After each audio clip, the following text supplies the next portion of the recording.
নিজের স্বামীকে আপন হাতে হত্যা করেছিলেন তিনি, কেবলমাত্র মাতৃভূমিকে ভালোবেসে। ভাবতে পারছেন নিজের দেশকে ঠিক কতটা সম্মান করে ভালোবেসে নিজের স্বামীকে পর্যন্ত হত্যা করতে পিছু পা হননি, কেবলমাত্র স্বামীর দেশ বিরোধী প্রস্তাবে সহযোগিতা করবেন না বলে। কিন্তু কে তিনি? কেনই বা তিনি নিজের স্বামীকে হত্যা করেছিলেন? আজ সেই গল্পই বলবো আপনাদের। পরাধীন ভারতবর্ষে কবি রঙ্গলাল বলেছিলেন, স্বাধীনতাহীনতায় কে বাঁচিতে চায় রে, কে বাঁচিতে চায়। হ্যাঁ, ঠিকই, স্বাধীনতাহীনতায় কে বাঁচিতে চায়? না আমরা, আর না আমাদের দেশ। তাই এই মাতৃভূমিকে স্বাধীন করার লক্ষ্যে আমাদের দেশের বীর বীরাঙ্গনারা ঝাঁপিয়ে পড়েছিলেন দলমত নির্বিশেষে। সেই কথা স্মরণ করলেই আমাদের মন উদ্বেলিত হয়ে ওঠে। তবে একটা প্রশ্ন থেকেই যায়, আমরা কতজনই বা সেই সব বীর বীরাঙ্গনাদের কথা স্মরণে রাখি বা তাদের নাম মাহাত্ম্য মনে রাখি বলুন তো? অথচ যাদের নাম আমরা জানি না, তাদেরও অমর বলিদান ছাড়া ভারতের স্বাধীনতা প্রাপ্তি ছিল প্রায় অসম্ভব। এই সমস্ত অজানা অখ্যাত বিপ্লবীরা ইতিহাসের পাতায় আজও রয়ে গিয়েছেন উপেক্ষিত। তেমনি একজন বিপ্লবী ছিলেন নীরা আর্য, যার সম্পর্কে না বিশেষ কিছু লেখা হয়েছে আর না আছে কোনো ছবি, ওই একটি দুটি ছাড়া। অথচ এই বীরাঙ্গনার আত্মত্যাগের কাহিনী শুনলে আপনার গা শিউরে উঠতে বাধ্য। কথায় আছে, এক নারী সাপ্পে ভারী, আর সেটার আক্ষরিক অর্থ বলতে গেলে হয়তো নীরা আর্যর কথাই ঘুরে ফিরে আসবে। এক নারী দেশের স্বাধীনতার জন্য কিভাবে সর্বসুখ বিসর্জন দিতে পারেন, দেশের স্বার্থে ঠিক কতটা নির্মম হয়ে উঠতে পারেন, তার সবথেকে বড় উদাহরণ ছিলেন বীরাঙ্গনা নীরা আর্য। 5ই মার্চ ভারতের উত্তরপ্রদেশের বাগপত জেলার একটি শহরে জন্মগ্রহণ করেছিলেন নীরা। নিজের দেশকে ভালোবাসার জন্য এবং দেশের কাজ করার জন্য যেটা সর্বাগ্রে প্রয়োজন, সেই সাহস এবং আত্মসম্মান বোধ তার ছিল প্রচুর পরিমাণে। পিতার ব্যবসার খাতিরে হায়দ্রাবাদে থাকার সময় শ্রীকান্ত জয়রঞ্জন দাসের সঙ্গে বিবাহ বন্ধনে আবদ্ধ হন তিনি। শ্রীকান্ত জয়রঞ্জন দাস ছিলেন ইংরেজ শাসকের একজন অনুগত সিআইডি কর্মকর্তা। অপরদিকে নীরা ছিলেন INA অর্থাৎ ইন্ডিয়ান ন্যাশনাল আর্মির একজন একনিষ্ঠ যোদ্ধা। ঝাঁসির রানী রেজিমেন্টের সদস্য ছিলেন তিনি। ইতিহাসবিদদের একাংশের মতে নীরা INA-র হয়ে গুপ্তচর বৃত্তি করতেন। এই রেজিমেন্ট যখন সক্রিয়ভাবে দেশের স্বাধীনতা আন্দোলনের জন্য কাজ করছিল।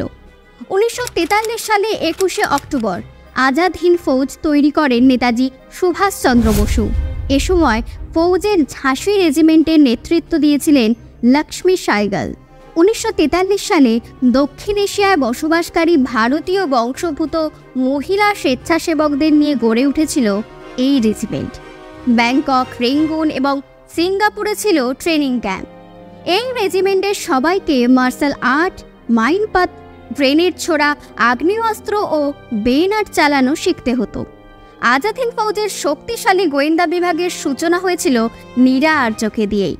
নীরা আর্যের সঙ্গী ছিলেন মনুবতী আর্য, সরস্বতী রাজামণি, দুর্গা মল্লা গোর্খাসহ আরও অনেক বীরাঙ্গনা এবং যুবক ড্যানিয়েল কালে। তাদের কাজ ছিল তথ্য সংগ্রহের জন্য বিভিন্ন কাজের অছিলায় ব্রিটিশ অফিসারদের বাড়ি ও সেনা শিবিরে প্রবেশ করা এবং সব তথ্য নেতাজির কাছে পাঠানো। যদিও এই কাজ অত্যন্ত বিপজ্জনক ছিল, কারণ এই কাজ করতে গিয়ে যদি কোনোভাবে ধরা পড়ে যায় কেউ, তাহলে সবার আগে নথিগুলি আগুনে পুড়িয়ে দেওয়া হতো এবং পরে আত্মহত্যা করা ছাড়া আর কোনো উপায় থাকতো না। দুর্ভাগ্যবশত একদিন সামান্য অসতর্ক হওয়ায় গুপ্তচর বৃত্তি করতে গিয়ে ব্রিটিশদের হাতে ধরা পড়ে যান দুর্গা মল্ল গোর্খা। কিন্তু সেদিন তিনি আত্মহত্যা করার সুযোগ পাননি, ধরা পড়ে যান ব্রিটিশদের হাতে। শুরু হয় তার উপর অমানুষিক অকথ্য অত্যাচার। তার কাছে ব্রিটিশরা বারবার নেতাজির সন্ধান জানতে চায়। এদিকে নীরা আর্য ও সরস্বতী দুজনে বৃহন্নলা সেজে ব্রিটিশ শিবিরে ঢুকে পড়ে। তারা নাচ ও গান করে সাহেবদের মনোরঞ্জন করতে শুরু করেন এবং সুযোগ বুঝে আফিম মিশিয়ে দেন তাদের সুরার পাত্রে। অফিসাররা যখন নেশায় আচ্ছন্ন হয়ে পড়ে তখনই দুর্গাকে শিকল মুক্ত করে সেনা ছাউনির বাইরে নিয়ে আসে তারা। পরবর্তীকালে তার সাহসিকতার নিরিখে ক্যাপ্টেন পদ লাভ করেন নীরা।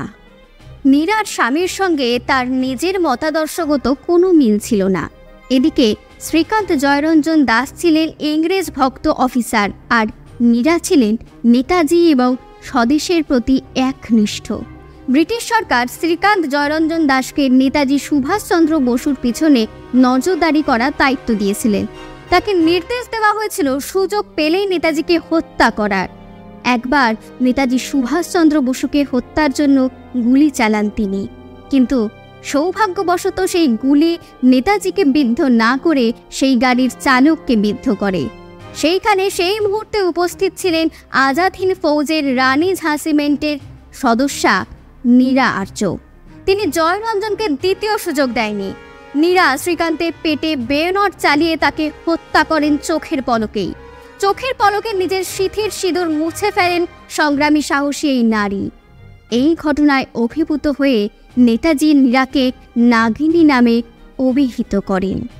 দক্ষিণ এশিয়ার অক্ষশক্তি পরাজয়ের পর আজাদ হিন্দ ফৌজ ছত্রভঙ্গ হয়ে গিয়েছিল। লালকেল্লায় তাদের বিচার শুরু হয় রাষ্ট্রদ্রোহিতার অপরাধে। তবে স্বামী হত্যার অপরাধে নীরাকে যাবজ্জীবন কালাপানির সাজা দেওয়া হয়। সেখানে তার ওপর যে অকথ্য অত্যাচার করা হয়েছিল তা সত্যি অনিবর্চনীয়। নীরাকে প্রথম দিন বেঁধে রাখা হয়েছিল বন্য জন্তুর মতো। গলায় ও হাতে ও পায়ে ছিল শিকল লাগানো বেড়ি। এরপর ব্রিটিশ জেলার একজন কামারকে সঙ্গে নিয়ে কুঠারির মধ্যে প্রবেশ করেন।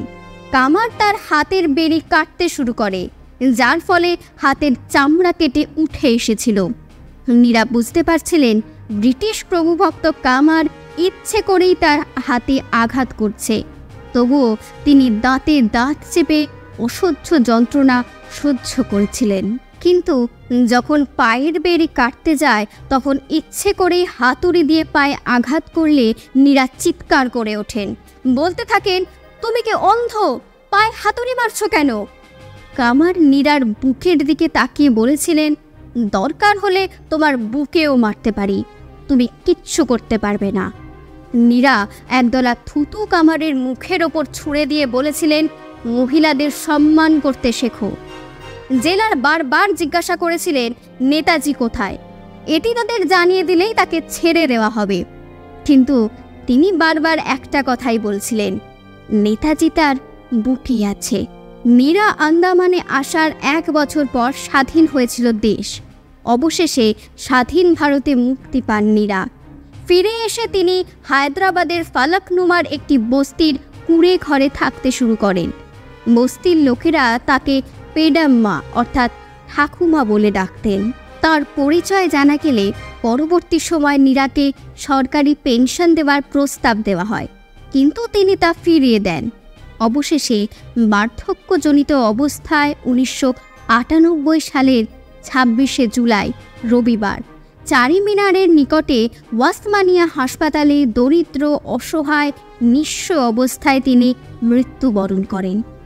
তিনি বেঁচে থাকাকালীন তাকে কোনো সম্মাননা দেওয়া হয়নি, কিন্তু তার মৃত্যুর পর তার নামে একটি জাতীয় পুরস্কার চালু করা হয়েছে।